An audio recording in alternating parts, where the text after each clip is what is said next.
हमने आपको पढ़ा दिया था। अब हम आगे की तरफ बढ़ रहे हैं, ठीक है, आगे की तरफ बढ़ रहे हैं। और आगे की तरफ बढ़ करके हम कहाँ जा रहे हैं? हमने क्या लिया था? सब अंतिम टुकड़े पढ़ रहे थे, अम्ल के, कुछ क्षारों के, कुछ लवणों के उपयोग पढ़ रहे थे। उसके बाद हमारा अगला टॉपिक जो है वो अगला टॉपिक पीएच से जुड़ा हुआ है। सबसे पहले तो पीएच की परिभाषा, पीएच से संबंधित जो जानकारी मिलती है जानकारी लेते हैं। उसके बाद उदासीन पीएच का जो पीएच सात होता है उसका कैसे होता है उस तरीका लेते हैं। फिर अम्लीय क्षारीय पीएच रखने वाले पदार्थों के उदाहरण लेंगे और डेली लाइफ के अंदर पीएच का महत्व कैसा है उस चीज को पढ़ेंगे।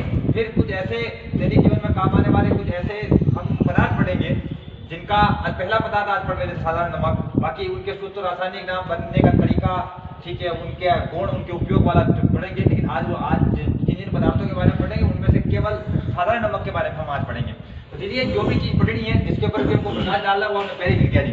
तो सबसे पहले पीएच क्या है उसके बारे में हम जानकारी लेते हैं। मैंने यहाँ टॉपिक डाल रखा है पीएच का इंफॉर्मेशन, मतलब पीएच की जानकारी। तो चलिए पीएच के बारे में जान लेते हैं। आपको सबको पता है, क्या पता है कि हम जैसे कोई टेम्परेचर को मापना है तो हम थर्मामीटर का उपयोग करते हैं। उसी प्रकार कोई पदार्थ अम्लीय है कि क्षारीय है, ठीक है, कोई पदार्थ अम्लीय है कि क्षारीय है, ये जानकारी हमको जिसके माध्यम से मिलती है वो होता है पीएच। मतलब पीएच हमें अम्लीयता और क्षारीयता का जानकारी देता है कि ये अम्लीय है कि क्षारीय है। पीएच क्या है? एक पैमाना है साहब, कुल मिलाकर के पीएच क्या है? एक ऐसा पैमाना है जो किसी भी विलयन में हाइड्रोजन आयन की सांद्रता का मापन करता है। हाइड्रोजन आयन की सांद्रता का मापन करने वाला जो स्केल होता है, पैमाना होता है, वो पीएच कहलाता है। ठीक है, तो हाइड्रोजन आयन की सांद्रता को मापने वाला एक पैमाना पीएच कहलाता है, जानकारी। ठीक है, ये जो पीएच है उसके बारे में अगर हम जानकारी ले तो 1909 के अंदर सबसे पहले एक व्यक्ति का नाम था। ये व्यक्ति कई बार परीक्षा का प्रश्न रहा है, सोरेनसन नाम का आदमी था। तो सोरेनसन नाम के आदमी ने क्या किया था? पीएच बनाया था। पीएच की आपको बढ़िया सी परिभाषा बताते हैं आपको, और बढ़िया सी परिभाषा ये क्या है? हाइड्रोजन आयन सांद्रता के, हाइड्रोजन आयन सांद्रता के, हाइड्रोजन आयन सांद्रता के ऋणात्मक लघु गुणक को पीएच कहते हैं। ठीक है, हाइड्रोजन आयन सांद्रता के ऋणात्मक लघु गुणक को पीएच कहते हैं। पीएच क्या होता है? हाइड्रोजन आयन सांद्रता के ऋणात्मक लघु गुणों को क्या कहते हैं जी? पीएच कहते हैं। तो आपको क्या जानकारी मिली कि पीएच से हमको जानकारी क्या मिलेगी? पीएच एक प्रकार का पैमाना है जो हमको क्या माप करके देगा? वो हमको ये बताएगा कि अम्लीयता और क्षारीयता, कोई पदार्थ अम्लीय है या कोई पदार्थ क्षारीय है, इसकी जानकारी अगर हमको लेनी है तो वो पीएच के माध्यम से मिलेगी। और दो परिभाषा हमने जानने का प्रयास किया। तो पीएच क्या करता है? किसी भी विलयन में उपस्थित हाइड्रोजन आयन की सांद्रता को, किसी भी सॉल्यूशन में उपस्थित हाइड्रोजन आयन की सांद्रता का मापन करने वाला जो पैमाना होता है वो पीएच कहलाता है। या आपके सामने एक और परिभाषा आई है, हाइड्रोजन आयन सांद्रता के ऋणात्मक लघु गुणक को पीएच कहते हैं। ये आपके पीएच की परिभाषाएं मिल रही है। और इसकी खोज किसने की थी? तो इसकी खोज सोरेनसन नाम के आदमी ने, ये मात्रा उधर सोरेनसन नाम के आदमी ने क्या किया था?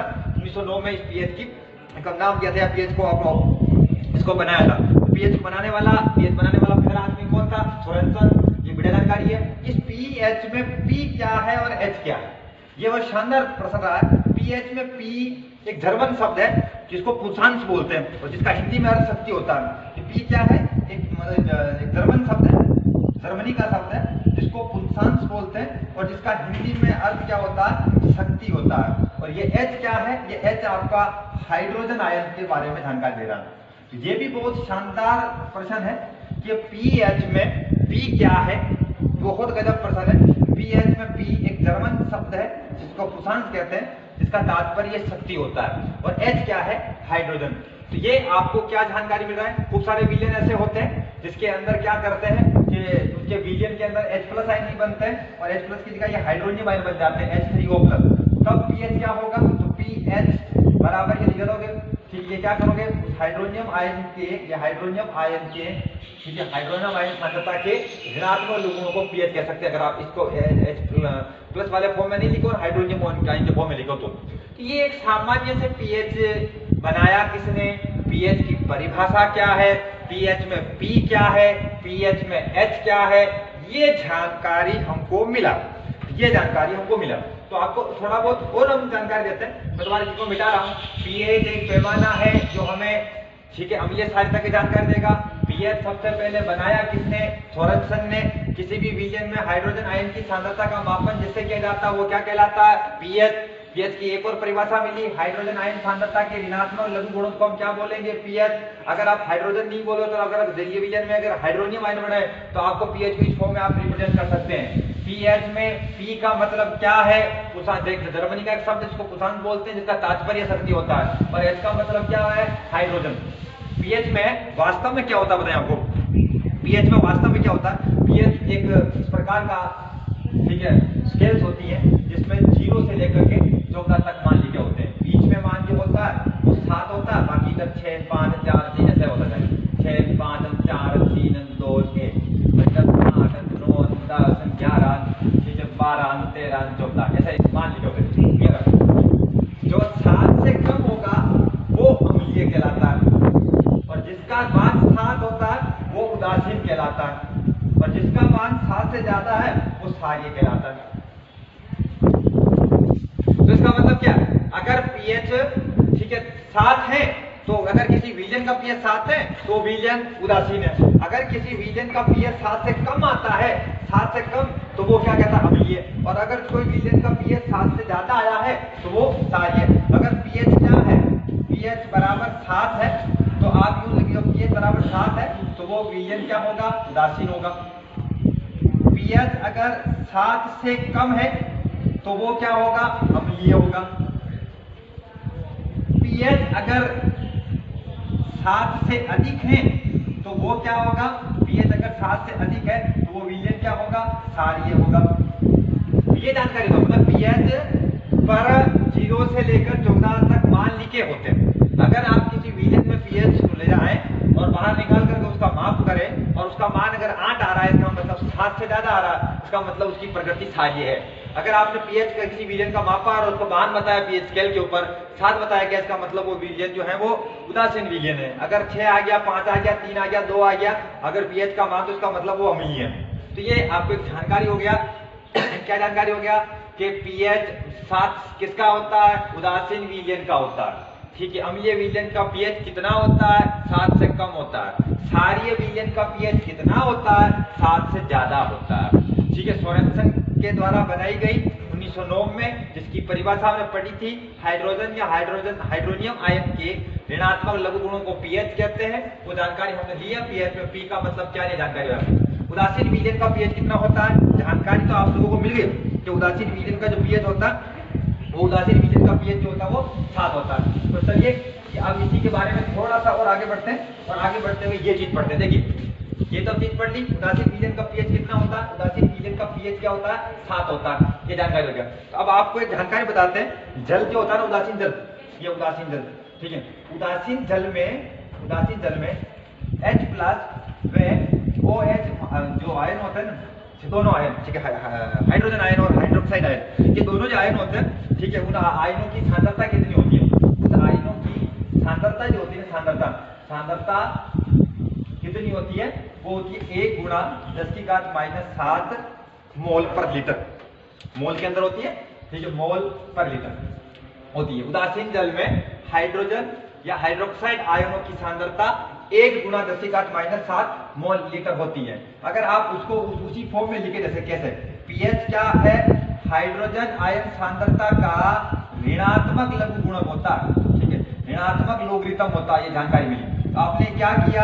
आपने ये लोगरिथम को लोगरिथम लिखा, इसकी जगह लिखा आपने 1 गुणा 10⁻⁷। फिर इसको अगर आपने आगे हल किया, लोगरिथम का हल करने का तरीका है 7 log आपने 10 किए। अब 7 log 10 का मान कितना होता है बताएं आपको? 7 log 10 का मान पीएच कितना हो गया जी? पीएच उसका मान हो गया 7। ये हल करने का दो तरीका है, आपको तो सीधा ध्यान में रखना है, जो सीधा सटीक जानकारी का ध्यान में रख सकते हो। उदासीन जल में अगर हाइड्रोजन और हाइड्रोक्साइड आयन की सांद्रता 1 गुणा 10⁻⁷ मोल लीटर है तो उसका पीएच मान 7 आएगा। 1 गुणा अगर 10⁻⁸ मोल लीटर होता तो पीएच मान 8 आ जाता। 1 गुणा 10⁻⁴ मोल लीटर होता तो पीएच 4 आ जाता। 1 गुणा, तो वो जानकारी आपको बाद में आप लेते रहेंगे। लेकिन आपको यहाँ क्या जानकारी मिला है?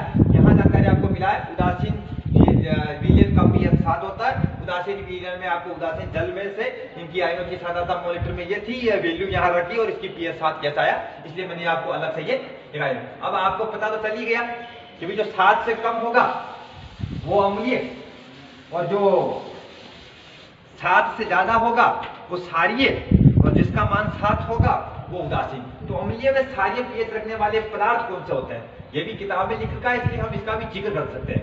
ठीक है, अम्लीय पीएच रखने वाले पदार्थ कौन से हैं, रखने वाले पदार्थ कौन से हैं, क्षारीय पीएच रखने वाले पदार्थ कौन से हैं, क्षारीय पीएच रखने वाले पदार्थ कौन से हैं, रखने वाले पदार्थ कौन से हैं, आप देखिए। ठीक है जी, तो अम्लीय पीएच रखने वालों में आप आराम से जानते होंगे। ठीक है, हमारे जठर रस के अंदर पाए जाने वाला HCl एक ऐसा पदार्थ है जो अम्लीय पीएच रखता है। इसके अलावा आप यूं समझ लीजिए, या इसको आप आगे लिख दो पहले, जठर रस ले लीजिए। दूध की पीएच भी अम्लीय होती है, वो भी 7 से कम होती है। दही की होती है, संतरे की होती है, संतरे नींबू की होती है, इमली की होती है। इमली के अलावा टमाटर ले लो आप लोग, तो टमाटर, इमली, संतरा, दूध, दही, जठर रस या HCl, जठर रस HCl एक ही बात है। तो ये सारे उन पदार्थों के उदाहरण हैं जिनका पीएच अम्लीय होता है। क्षारीय पीएच वाले का अगर आप लेना चाहें, क्षारीय पीएच वाले का लेने वाला का चाहे तो एक कास्टिक सोडा होता है जो प्रमुख क्षार होता है NaOH, ये वो ले लो, NaOH ले लो। रक्त जो होता है उसकी पीएच 7.4 होती है, इसका मतलब ये भी क्षारीय प्रकृति का है। इसके अलावा अगर आप जानकारी लेना चाह रहे हो तो मिल्क ऑफ मैग्नीशिया है। ठीक है, मिल्क ऑफ मैग्नीशिया जिसका मैं सूत्र लिख देता हूँ, मैग्नीशियम हाइड्रोक्साइड, या आप ले लो साबुन का पानी।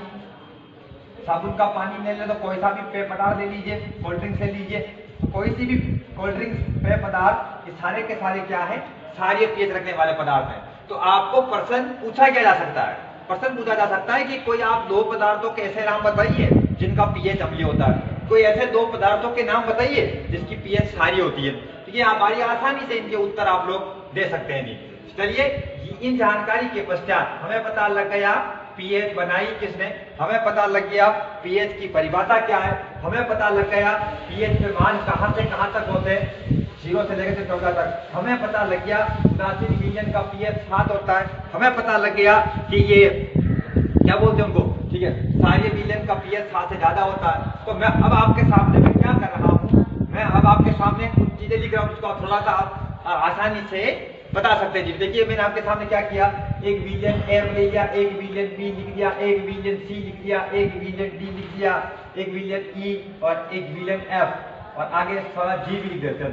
ठीक है जी, तो मैंने ऐसे कोई 5-7 विलयन लिखे, उनके पीएच मान लिख रहा हूँ। देखिए, एक का मैंने 8 लिख दिया, एक का मैंने 11 लिख दिया, एक का मैंने 3 लिख दिया, एक का मैंने 7 लिख दिया, एक का मैंने 4 लिख दिया, एक का मैंने 5 लिख दिया, एक का मैंने ये या लिख दिया 9 लिख दिया, 6 या 6 लिख दिया।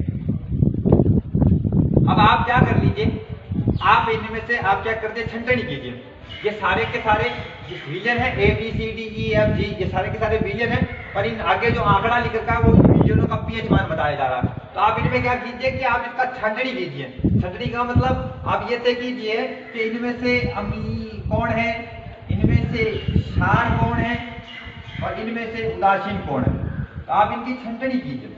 जैसे हमने एक की तरफ देखा तो पता लगा कि यहाँ पर 8 आ रहा है, 8 का मतलब पीएच मान 7 से ज्यादा, 7 से ज्यादा है का मतलब 7, इसमें एक क्या हो गया 7। अब B की तरफ गए तो पता लगा कि यहाँ पे क्या हो रहा है, यहाँ पर ये जानकारी हो रही कि ये भी 11 आ रहा है, 11 का मतलब 7 से ज्यादा आ रहा है। तो जिसका पीएच 7 से ज्यादा होता है वो क्षारीय होता है, तो B भी 7।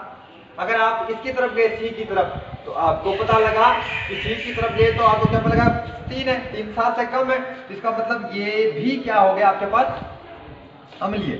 ठीक है, अब यह 4 लिख रखा है, 7 से कम है, इसलिए D भी अम्लीय।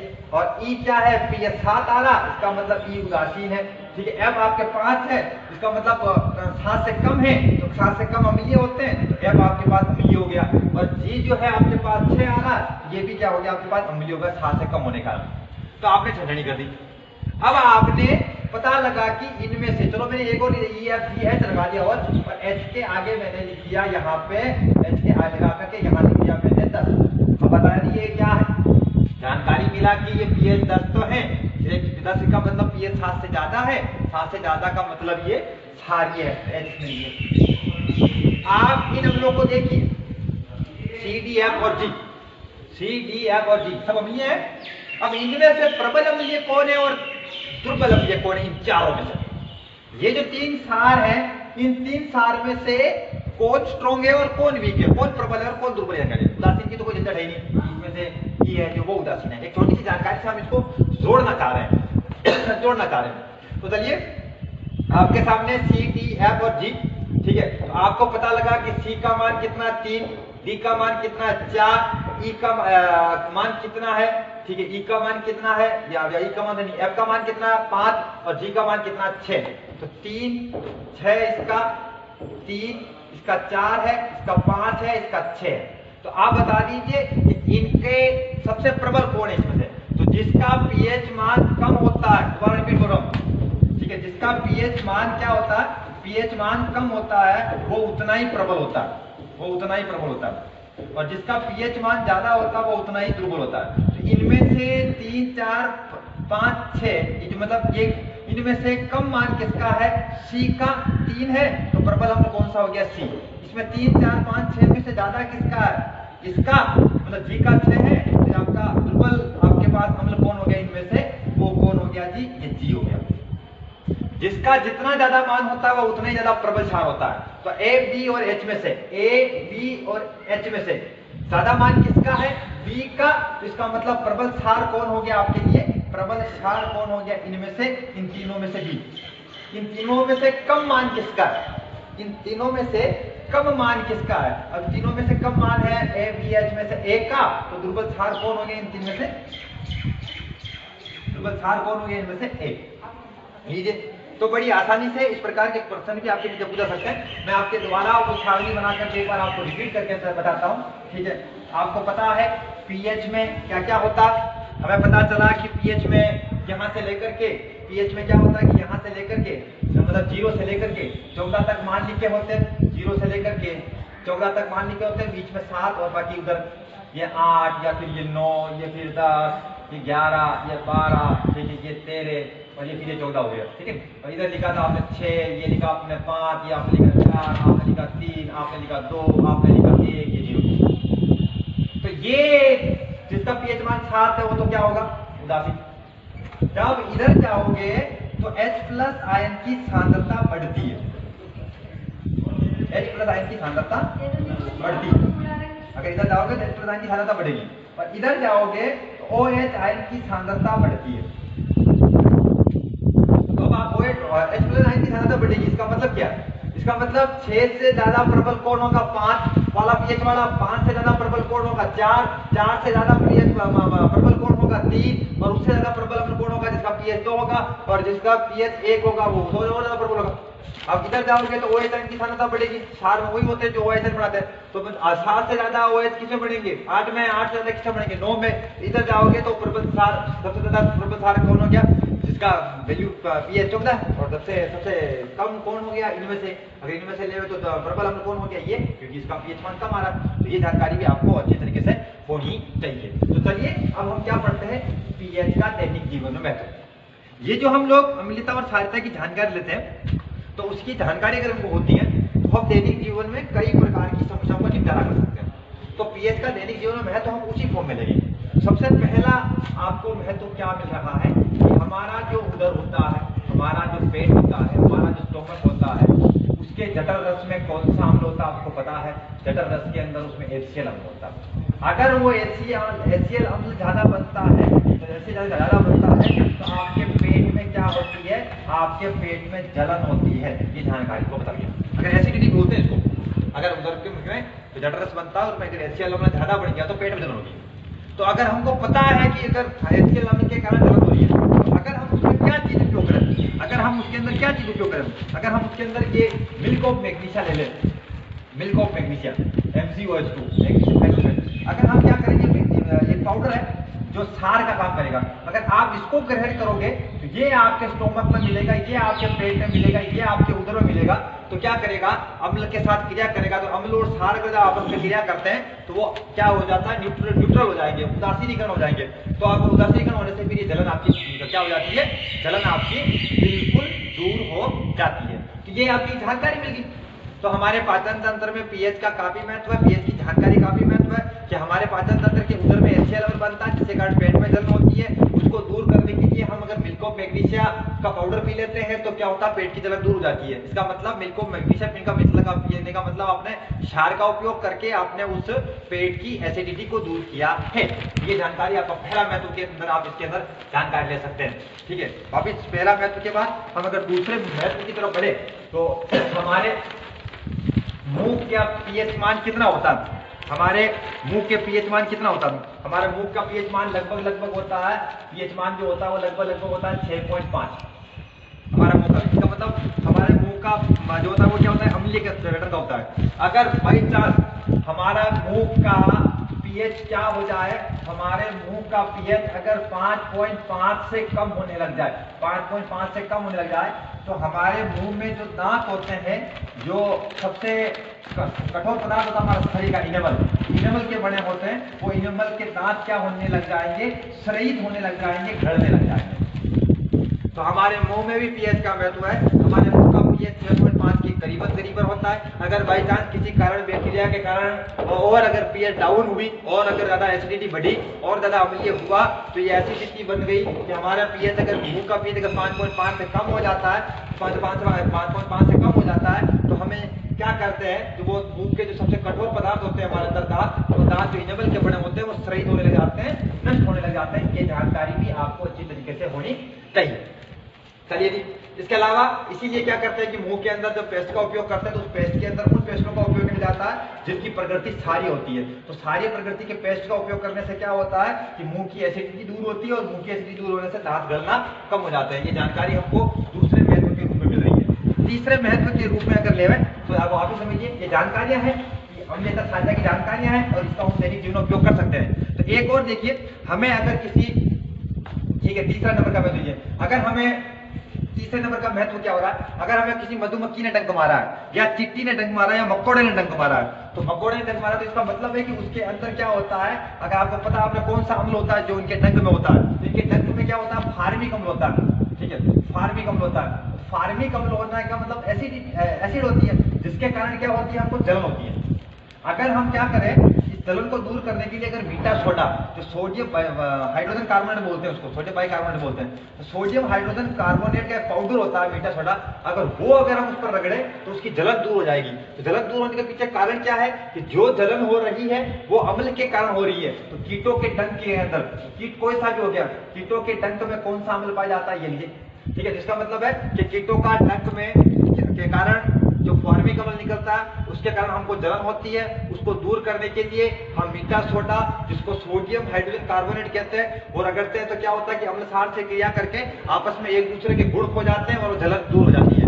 इसका मतलब पीएच की जानकारी का उपयोग हम कीटों के डंक में के कारण जो जलन होती है उसमें भी हम उस जानकारी का उपयोग कर सकते हैं। तो एक महत्व हमको और मिल गया, पाचन तंत्र में पीएच का महत्व है क्योंकि पाचन तंत्र में HCl लेवल बनता है जिसके कारण पेट में एसिडिटी या जलन बढ़ती है और उसको जलन को हम मिल्क ऑफ मैग्नीशिया का पाउडर लेकर के हम उसको दूर कर सकते हैं। फिर पता लगा दूसरे नंबर का महत्व, हमारे मुंह में भी पीएच का काफी महत्व है क्योंकि हमारे मुंह का पीएच लगभग 6.5 के आसपास होता है। अगर वो पीएच 5.5 से कम हो तो हमारा दांत जो सबसे कठोरतम पदार्थ इनेमल का बना होता है वो गलने लगता है और इसको अगर माने इसको दूर करना है तो हमें ऐसे पेस्ट का उपयोग करना चाहिए जिसमें सारे गुण हो। तीसरे नंबर पर आया कीटों के डंक के कारण जो फार्मिक अम्ल निकलता है उसके कारण भी हमें क्या होता है, खूब सारी जलन होती है और उस जलन को दूर करने के लिए हम बेकिंग सोडा, जिसको सोडियम हाइड्रोजन कार्बोनेट कहते हैं, उसका उपयोग कर सकते हैं। चौथा देखिए, कई बार क्या होता है कि हमारे ये जो प्रदूषण होता है, प्रदूषण में SO2 गैस होगी, सल्फर डाइऑक्साइड गैस या NO2 होगी, ये गैसें क्या करती है, खूब सारे कारखानों से या वाहनों से निकलने वाले ये SO2 NO2 वायुमंडल में मिलते हैं और वायुमंडल में मिलकर के ये पानी के साथ क्रिया करते हैं और पानी के साथ क्रिया करके ये क्या बना देते हैं, अम्ल बना देते हैं। और फिर वो अम्ल फिर हो गया पानी के, अगर माना कि SO2 पड़ेगा तो आपको पता है सल्फ्यूरिक एसिड बन सकता है क्योंकि सल्फ्यूरिक एसिड का सूत्र होता है H2SO4। NO2 अगर पानी से क्रिया करेगा तो कम से कम उसकी नाइट्रिक एसिड बनने की प्रोबेबिलिटी हो सकती है कि NO2 की जल से क्रिया करेगा H2O से, तो नाइट्रिक और बन सकता है। तो क्या होता है, खूब सारे प्रदूषक ऐसे होते हैं SO2 NO2 वो पानी में मिल करके उसकी पीएच को कम कर देते हैं। तो अगर पीएच कम हो जाएगी और वो पीएच देखिए, अगर माना कि बारिश गिर रहा है, अगर बारिश गिर रहा है, अगर वर्षा हो रही है, अगर आपने वर्षा का पीएच मापा है और मापा आपको पता लगा कि उसका पीएच 5.6 से कम आया, तो ऐसी बारिश को हम अम्लीय बारिश कहते हैं।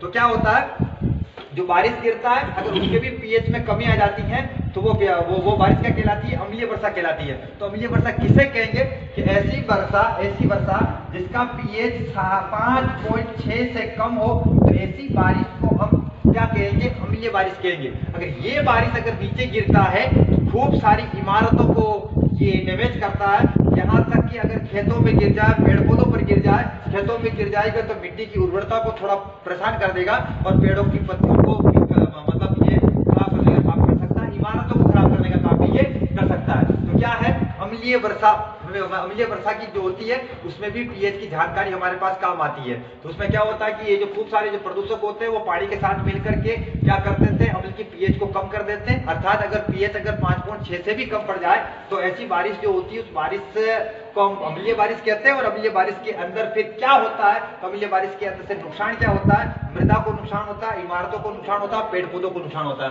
तो ये भी आपका दैनिक जीवन में पीएच का एक महत्व हो गया।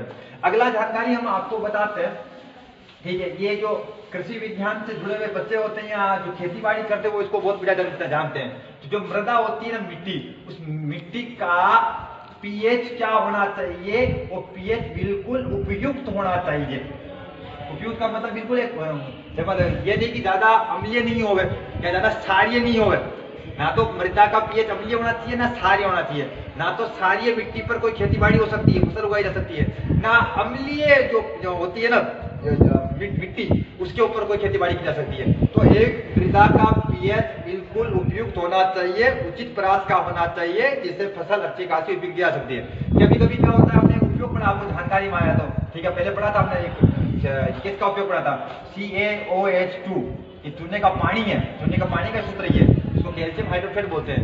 ये क्या करता है, मिट्टी की अगर किसी बाई चांस किसी मिट्टी में अम्लता है, पीएच मान उसका देखा आपने, सॉल्यूशन लिया, थोड़ा सा मिट्टी का ढगला लिया, उसको पानी में मिलाया और उसका मापन किया तो पता लगा पीएच है उसका 7 से कम मिला, हमको 7 से कम मिला का मतलब वो अम्लीय मिल गया। अम्लीय मिल गया तो अगर आप चूने का पानी का छिड़काव कर देंगे तो चूने का पानी क्षार होगा, वो क्षार अम्ल से क्रिया करके उसकी मिट्टी की जो एसिडिटी है उसको दूर कर देगा। तो लीजिए आपके सामने क्या जानकारी मिला था, जानकारी मिला दैनिक जीवन में पीएच के सारे महत्व मिल गए हमको, ठीक है। पाचन तंत्र में HCl लेवल बनता है, बैंकिंग छोड़ने से उसको दूर कर सकते हैं। बैंकिंग छोड़ने से दूर नहीं करो तो आप लोग उसको बिल्कुल मैग्नीशिया से कर सकते हो, तीनों के माध्यम से कर सकते हो, ठीक है। तो आगे दैनिक जीवन में पीएच का दूसरा महत्व की तरफ बढ़े तो हमें पता लगा कीटों वाला भी पता लग गया था, जैसे फार्मिकॉल बनता है, हमें अम्लीय वर्षा वाला भी पता लग गया था, और अम्लीय वर्षा के अलावा हमको वो मुंह का पीएच के बारे में पता लग गया था। तो चलिए आइए अब क्या पढ़ते हैं आगे की तरफ बढ़ करके, ये जानकारी है साधारण नमक का सूत्र क्या है। साधारण नमक का सूत्र बड़ा फेमस सूत्र है NaCl। रासायनिक नाम क्या है, रासायनिक नाम है सोडियम क्लोराइड, सोडियम क्लोराइड, ये रासायनिक नाम है उसका, ठीक है। खाने का जो नमक है, साधारण नमक है, उसका सूत्र NaCl है। ये ऐसे 2-4-5 पदार्थों के सूत्र पढ़ने वाले, 2-4-5 पदार्थों के रासायनिक नाम पढ़ने वाले, 2-4-5 पदार्थों के बनने का तरीका पढ़ने वाले, 2-4-5 पदार्थों के उपयोग पढ़ने वाले हैं हम, ठीक है। उन 2-4-5 पदार्थों में से पहला पदार्थ साधारण नमक हम आज पढ़ रहे हैं, कल पढ़ेंगे। इसके अगले वाले वीडियो में बेकिंग सोडा पढ़ेंगे, धोने का सोडा पढ़ेंगे, प्लास्टर ऑफ पेरिस पढ़ेंगे, ठीक है, विरंजक चूर्ण पढ़ेंगे, ब्लीचिंग पाउडर जिसको बोलते हैं, वो चीजें पढ़ने वाले। तो आज का पहला टॉपिक हम करेंगे साधारण नमक का सूत्र में लिख दिया NaCl, साधारण नमक का रासायनिक नाम में लिख दिया। बनने की समीकरण में मैं आपके सामने एक उदासीनीकरण की अभिक्रिया लिख रहा हूं, देखिए उदासीनीकरण की मैं एक समीकरण लिख रहा हूं, जो आपको आने अगले वाले पार्ट जिसको रासायनिक अभिक्रिया वाला पार्ट है उसमें भी ये, ठीक है, न्यूट्रलाइजेशन का रिएक्शन उसमें भी आएगा, उदासीनीकरण का अभिक्रिया उसमें भी आएगा। तो वो क्या कहता है, अम्ल HCl ले लिया, क्षार NaOH ले लिया, प्लास्टिक सोडा होता ही है, इसके बारे में पढ़ने वाले हम अगले वाले वीडियो में ना। तो HCl अम्ल और क्षार आपस में मिलकर क्या बना, ये Na और ये Cl दोनों मिलकर तो बना दिया NaCl, जो खाने का नमक है, साधारण नमक है, और HOH और इस H ने मिलकर क्या बना दिया, H2O। अम्ल क्षार आपस में क्रिया करके लवण जल बनाते हैं, इस अभिक्रिया को उदासीनीकरण कहते हैं, आपके लिए काम आ सकता है। तो ये क्या है, बढ़ने का समीकरण है। उदासीनीकरण के माध्यम से हम क्या कर सकते हैं, नमक बढ़ा सकते हैं। इसके अलावा किताब में एक टिप्पणी और कर रखी है, समुद्र के खारे पानी को सुखा करके भी आप लोग क्या प्राप्त कर सकते हैं, सुखा करके भी आप क्या कर सकते हैं, सुखा करके भी आप नमक प्राप्त कर सकते हैं, NaCl प्राप्त कर सकते हैं। ठीक है, तो ये साधारण नमक का सूत्र मैंने उधर लिख रखा, आप याद कर लीजिए। NaCl साधारण नमक का रासायनिक नाम मैंने लिख रखा है, सोडियम क्लोराइड आप देख लीजिए, उसका बनने का तरीका देख लीजिए। उदासीनीकरण की जो HCl की NOH के साथ अभिक्रिया होती है उससे भी नमक बनता है। एक चीज और भी देख लीजिए, समुद्र का जो खारा पानी होता है उसको सुखा करके भी आप लोग क्या प्राप्त कर सकते हैं, नमक प्राप्त कर सकते हैं। अब आप देखिए अगला जानकारी है, जो भी आप साधारण नमक बनाते हैं तो उसमें कौन कौन सी अशुद्धियां मिली हुई हो सकती है, कौन कौन सी अशुद्धियां मिली हुई हो सकती है, साधारण नमक में कौन कौन सी अशुद्धियां मिली हो सकती है। तो साधारण नमक में मैग्नीशियम क्लोराइड की व कैल्शियम क्लोराइड की और मैग्नीशियम क्लोराइड की, हिंदी भी इसके साथ में लिख देता हूं। तो मैग्नीशियम क्लोराइड व कैल्शियम क्लोराइड की अशुद्धियां उनके साथ हो सकती है। अगर आप नमक बनाते हो और आपने खारे पानी को सुखा करके नमक बनाया है, समुद्र के पानी को सुखा कर नमक बनाया, तो उसमें मैग्नीशियम क्लोराइड और कैल्शियम क्लोराइड जैसी अशुद्धियां मिली हो सकती है। ये आपको जानकर रखिए। इन अशुद्धियों को दूर करने के लिए आप क्या करिए, इनको अशुद्धियों सहित नमक को टंकियों में भर दीजिए और टंकियों में भरने के पश्चात उसकी किससे क्रिया करा दीजिए, HCl के साथ क्रिया करा लीजिए, जिससे क्या मिल जाएगा, आपको शुद्ध नमक मिल जाएगा। लीजिए, ठीक है, शुद्ध नमक जिसमें कैल्शियम क्लोराइड और मैग्नीशियम क्लोराइड की अशुद्धियां मिली हो, उसको आप टंकियों में भर दीजिए। टंकियों में भरने के पश्चात उसमें HCl gas, not HCl gas, HCl हमने नहीं मिलाना, HCl जो गैस होती है उसको इसमें प्रवाहित कीजिए टंकियों में, आपको शुद्ध नमक मिल जाएगा। तो लीजिए, साधारण नमक में कौन कौन सी अशुद्धियां हो सकती है, मैग्नीशियम क्लोराइड की और कैल्शियम क्लोराइड की। कोई पर्सन ये भी दाग दे आपको, पर्सन अगर आपको ये भी दाग दे कि भाई ये ठीक है, इसको दूर कैसे करोगे उन अशुद्धियों को, तो पहले उनको टंकियों में भर दीजिए और उसमें HCl गैस प्रवाहित कर दीजिए। तो अगर आप एक ऐसा नमक है जिसमें अशुद्धियां मिली हुई है, तो उनकी अशुद्धियों को दूर करने के लिए आप क्या करेंगे, कौन सी गैस प्रवाहित करेंगे, HCl गैस प्रवाहित करके आप नमक को शुद्ध कर सकते हैं। आगे की तरफ चलिए और अंतिम चीज की तरफ बढ़ते हैं। हमको क्या पढ़ना है, हमको ये पढ़ना है कि एक तो गुण और एक उपयोग। ठीक है जी, साधारण नमक के गुण और उपयोग। तो मैं क्या करता हूँ, गुण के बारे में यहाँ छोटी छोटी टिप्पणियां कर लेता हूँ और इस तरफ मैं इसका उपयोग लिख देता हूँ और आपको ध्यान में रहना चाहिए। तो पहला जो गुण है वो ये है कि ये साधारण नमक जो है वो श्वेत ठोस पदार्थ है। वो तो आप जानते ही हो, आपने कभी देखा ही होगा, हाथ हथेली पर लिया ही होगा, सब्जी में मिला ही होगा, आटा बना, ठीक है, आटा क्या बनाते हैं उसको, रोनते समय आटा को पीसते समय क्या बोलते हैं उसको, रोटियां बनाते समय जब उसको आटा भूनते हैं ना, उसमें आपने नमक मिला ही होगा। श्वेत ठोस पदार्थ होता है। सबसे खतरनाक प्रश्न क्या रहा पता, सबसे खतरनाक जानकारी क्या रहा है, कि इसका गलनांक बड़ा उच्च होता है। गलनांक का मतलब ये इसको गलाना जिस ताप पे जाता है वो उसका गलनांक बड़ा उच्च होता है। उसका आंकड़ा आ रहा है 1081 केल्विन, सेल्सियस में नहीं है टेम्परेचर, केल्विन में। तो मतलब उसका बॉइलिंग पॉइंट क्या होता है, ठीक है, बॉइलिंग पॉइंट कितना होता है, ये गलनांक कितना है, तो उसका ये गलनांक का आंकड़ा आ रहा है 1081 केल्विन। तो 1081 केल्विन नमक का गलनांक है।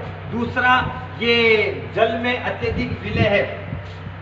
ये तो आप आसानी से जानते हो कि बड़ी आसानी से ये जल में घुल जाता है। तो जल में अत्यधिक ये क्या करता है, घुल जाता है, विलय। ठीक है, अगला जानकारी और मिल रहा है आपको, जल में अत्यधिक विलय है, 1081 उसका गलनांक है, श्वेत ठोस पदार्थ है और इसके जलीय विलयन में आयन बनते हैं। ये जलीय विलयन में क्या होता है, जलीय विलयन में आयनित होता है, इसके अंदर आयन बनते हैं। इसी कारण ये नमक का जलीय विलयन उसका चलन करता है, ये आयनित होते हैं। लीजिए, चारों गुण जो किताब में लिख करके मैंने आपके सामने लिख दिए। ठीक है, साधारण नमक सफेद ठोस पदार्थ है। साधारण नमक का जो गलनांक का टेम्परेचर है वो 1081 केल्विन है। ये जल में ज्यादा मात्रा में आसानी से घुल जाते हैं और जल में आयनित होकर के जल में जलीय विलयन में ये क्या करते हैं, आयनित हो जाते हैं। ठीक है, आयन बना देते हैं। यही मूल कारण है जिसके कारण नमक के जलीय विलयन विद्युत का चालन करता है। क्यों? क्योंकि उसके जलीय विलयन में आयन बनता है। तो इसके गुण जानने के पश्चात हम इसके उपयोग जानते हैं। उपयोग में सबसे पहला है साधारण, मतलब भोजन बनाने में जो काम आता है, साधारण नमक के रूप में भोजन में काम आता है। तो इसका सबसे लोकप्रिय जो इसका उपयोग है वो है भोजन में काम आता है। ठीक है जी, भोजन में काम आता है। बड़ी कम मात्रा में मिलाओ, लेकिन भोजन में स्वाद लेने में इसमें इसको किया जाता है। दूसरा एक आता है खाद्य पदार्थों का परीक्षण करने में। खूब सारी चीजें ऐसी होती है, ठीक है, खूब सारी चीजें ऐसी होती है, ठीक है, जो अगर खाने की खूब सारी चीजें ऐसी होती है जिसको क्या है लंबे समय तक चलाना है, वो लंबे समय तक कब चल पाएगा, जब आप उसमें नमक का उपयोग करोगे। तो इसका मतलब नमक एक परिरक्षक के रूप में भी काम आता है। वो खाद्य चीज पदार्थ की जो खाने की कुछ चीजें होती है उसको लंबे समय तक चले, उसके लिए इसका उपयोग किया जाता है। एक आ रहा है कि हिमीकरण मिश्रण बनाने में काम किया जाता है। हिमीकरण का मिश्रण बनाने में काम किया जाता है, मिश्रण बनाने में आपने काम किया जाता है। आपने कभी किसी आइसक्रीम की लाड़ी वाले को अगर आपने देखा होगा तो वो अपने बर्फ के साथ साथ साथ क्या करते हैं, कुछ नमक भी मिलाता है, जिससे क्या होता है कि बड़ी आसानी से वो क्या करते हैं, वो बर्फ पिघल नहीं पाता है। ठीक है, तो ये जानकारी आपको तरीके थोड़ा रहेगा। हिमीकरण मिश्रण का खूब सारे पदार्थ होते हैं जिनके कच्चे पदार्थ के रूप में, और वो पदार्थ भी कौन से जो हम आगे पढ़ने वाले हैं। NaOH कास्टिक सोडा जो हमारे अगला पढ़ने का बिंदु रहेगा, इसको जो बनाने में जो कच्चा पदार्थ काम आता है इसके कच्चे पदार्थ के रूप में भी ये काम आता है। एक होता है मीठा soda NaHCO3 sodium hydrogen carbonate, एक होता है सरफ, क्या बोलते हैं इसको, धोने का सोडा Na2CO3, और एक आपके सामने और लेता हूँ विरंजक चूर्ण। विरंजक चूर्ण का भी सूत्र लिखना बता दो, CaOCl2 विरंजक चूर्ण। ये अगला बिंदु भी है जिसके गुण सूत्र उपयोग सब पढ़ने वाले हम लोग। ठीक है, ये Na2CO3 sodium carbonate, sodium hydrogen carbonate और NaOH के कच्चे पदार्थ के रूप में, इनको बनाने में जो कच्चा पदार्थ चाहिए तो इनके कच्चे पदार्थ के रूप में अगर कोई काम आता है तो वो कौन काम आता है, आपका ये साधारण नमक जिसको NaCl बोलते हैं, सोडियम क्लोराइड बोलते हैं, वो काम आता है। तो मैं दोबारा रिपीट करके वो खत्म करते हैं साहब जी, खत्म करते हैं। साधारण नमक के उपयोग दोबारा देख लीजिए। भोजन के रूप में काम आता है, खाद्य परीक्षण के रूप में काम आता है, हिमीकरण मिश्रण बनाने में भी ये नमक काम आता है, NaOH के कच्चे पदार्थ के रूप में काम आता है, बेकिंग सोडे के कच्चे पदार्थ के रूप में काम आता है, धोने के सोडे के कच्चे पदार्थ के रूप में काम आता है, और विरंजक चूर्ण जिसको ब्लीचिंग पाउडर बोलते हैं उसके को बनाने में जो कच्चा पदार्थ होता है ना, उसके रूप में भी NaCl का उपयोग किया जाता है। अब आपको अगर माना कि इसका गुण लेना है तो सबसे शानदार गुण ये रहा, ठीक है, नमक का गलनांक कितना होता है, 1083 केल्विन होता है। सफेद ठोस पदार्थ होता है, बड़ी सामान्य जानकारी है। पानी में आर्थिक माध्यम गुजरा वो सामान्य जानकारी है। जलीय विलयन में आयन बनाता है, ये बहुत बढ़िया जानकारी है। तो हमने क्या पढ़ा आज के इस वीडियो में, आज के इस वीडियो में हमको जानकारी मिला कि भाई पीएच क्या है, पीएच पैमाना क्या है, किसने बनाया, उसकी परिभाषा क्या, जीरो से लेकर के उदासीन अम्लीय सारी लवणों के पीएच की जानकारियां क्या है, पीएच का महत्व क्या है, और साथ में फिर हम कुछ चीजें पढ़ेंगे जिसके सूत्र, रासायनिक नाम, गुण और उपयोग पढ़ने पड़ेंगे। उसमें से पहली चीज हमने साधारण नमक के बारे में आज की वीडियो में पढ़ा। अभी के लिए केवल बस इतना ही, ठीक है, अगर केवल इतना ही। अगर अभी तक भी आपने मेरे चैनल को सब्सक्राइबर नहीं किया तो सब्सक्राइब कीजिए, आपको नए नए वीडियो आपको मिलते रहेंगे जी। ठीक है, धन्यवाद। मैं नारायण लाल थारोड़, आदर्श विद्या मंदिर, करेड़ा, जिला भिलवाड़ा।